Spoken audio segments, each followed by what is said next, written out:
অনেক বাঙালি বাইরে থেকে বাড়ি যাচ্ছে কিসের জন্য? এসআইয়ের নোটিশ এসেছে ঘরে, তার জন্য নাকি যেতে হবে বাড়িতে, সেইখানে ভেরিফাই করা হবে। যাই হোক, যারা প্রবাসে আছে তাদেরকে বাড়ি যেতে হবে, প্রবাস থেকে কোনো কাজ হবে না, কয়েকদিন পিছিয়ে দেওয়া হবে।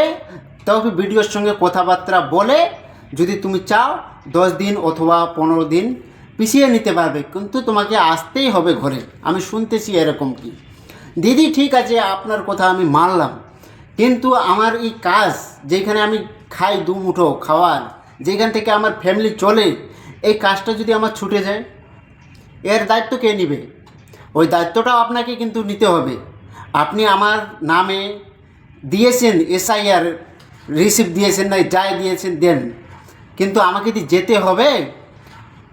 এর দায়িত্ব কে নেবে? আমার যদি কাজটা ছুটে যায় আমি কিভাবে চলবো দিদি?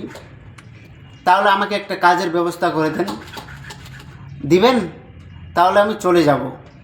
কেননা আমি যদি বাড়িতে যাই, কয়েকদিন আগে আমি বাড়িতে গিয়েছিলাম, এখন যদি আমি আবারও যাই আমার কাজটা ছুটে যাবে।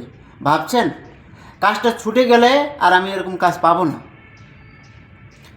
এরকম কাজ পাবো না। অনেক কষ্ট করে খুঁজে খুঁজে এই কাজটা পেয়েছি আমি।